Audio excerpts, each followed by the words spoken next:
My last paycheck was supposed to be a little over $3,000. When it finally arrived, it was for $11 and change. $11. The rest, they said, had been withheld for damages. No itemized list. No signatures. No proof.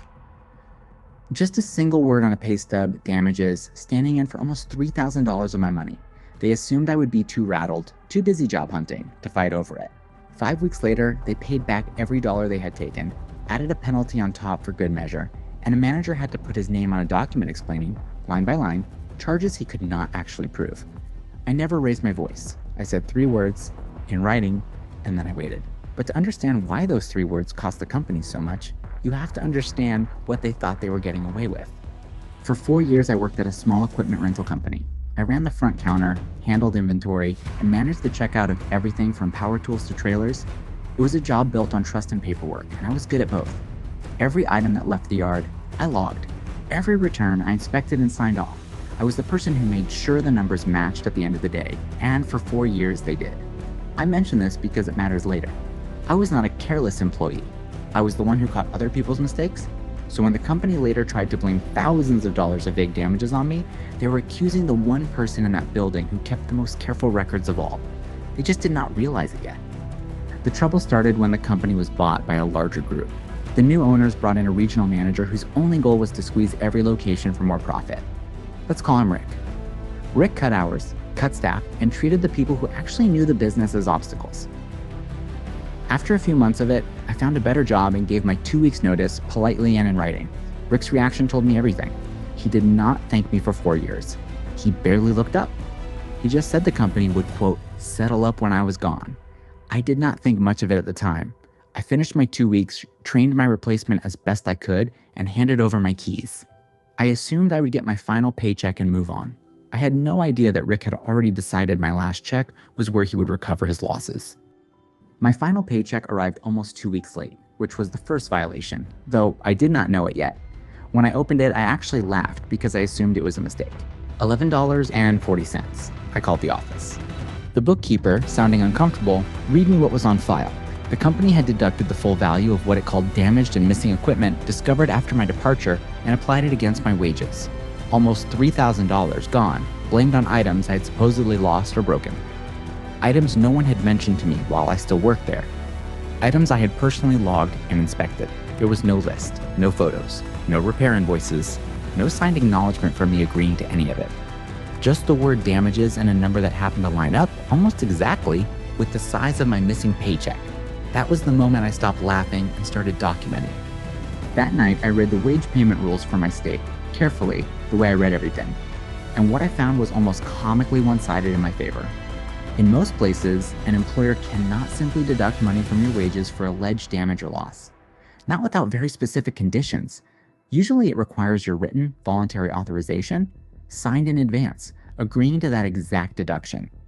Some places forbid these deductions almost entirely, especially when they drop your pay below minimum wage for the hours you worked, which $11 for 2 weeks obviously did.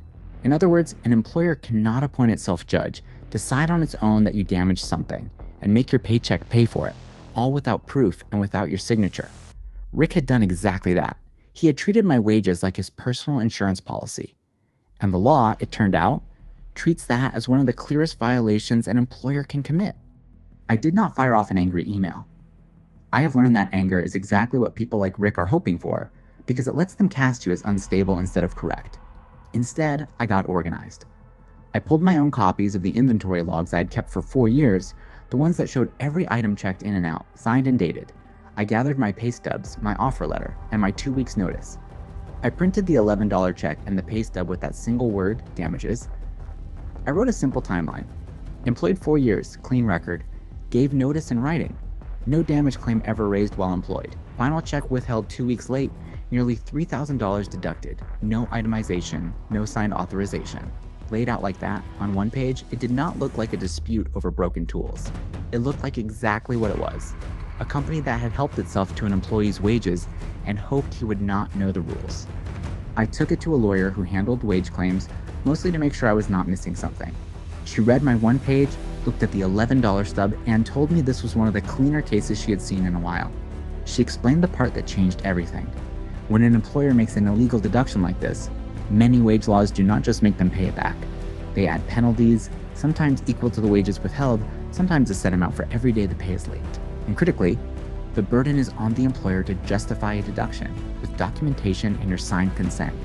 If they cannot produce a signed authorization and proof of the damage, they lose, almost automatically. She said I probably did not even need her to file anything yet. A single, correctly worded letter might be enough. Because once a company's own lawyer sees a demand like this, they usually understand immediately how badly it will go if it moves forward. So we sent one letter, and at the center of it were 3 words that put the entire burden back where it belonged. Prove it, in writing. The letter was calm and specific. It stated the amount withheld, noted that no itemization or signed authorization existed, and then made its demand.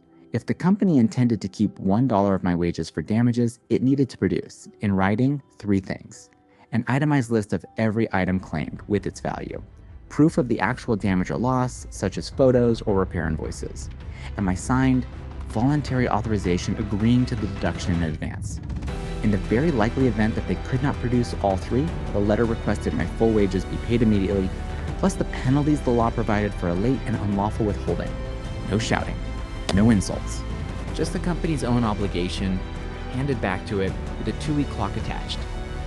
Then, as always, I waited. I heard later how it landed. The letter went to the company's small legal contact, who did the one thing Rick had never bothered to do. He asked for the file. He wanted the itemized damage list, the photos, the repair invoices, and my signed authorization. And there was nothing. Because none of it existed. There was no list, because no one had actually inventoried anything after I left. There were no invoices, because nothing had been repaired. There was no signature, because I'd never agreed to anything. All Rick had was a number he wanted and a word he had typed onto a pay stub. Worse, when they pulled my 4 years of signed inventory logs, the company's own records showed everything checked in properly on my watch. Rick had not just made an illegal deduction. He had made one that his own paperwork actively disproved. What started as a way to punish a departing employee had become a documented wage violation with the company's name on it. It took 9 days. The company's representative called my attorney, and the tone was careful and eager to make it disappear. They did not admit wrongdoing, because they never do. But they agreed to release my full final wages, every dollar of the nearly $3,000 they had taken. Then, because the deduction had been unlawful and the check had been late, they added a penalty amount on top, rather than risk what a formal claim would cost them.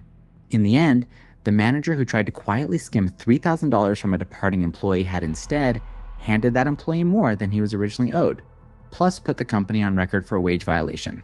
I got a corrected pay stub, and this time there was no mystery word on it. Just my wages, in full, and an extra amount that was, in a quiet way, the company admitting it had been caught. I would love to tell you Rick was marched out for it. Life rarely wraps up that neatly, but I did hear that when the new owners learned a routine departure had turned into a wage penalty and a paper trail, his reputation as the man who squeezed every location started to look less like a strength and more like liability.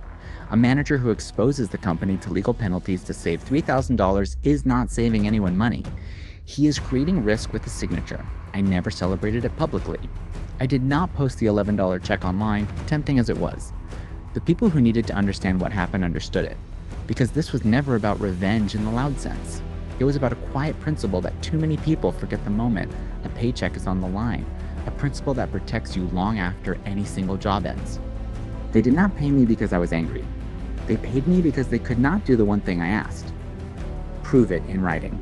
That is the whole lesson.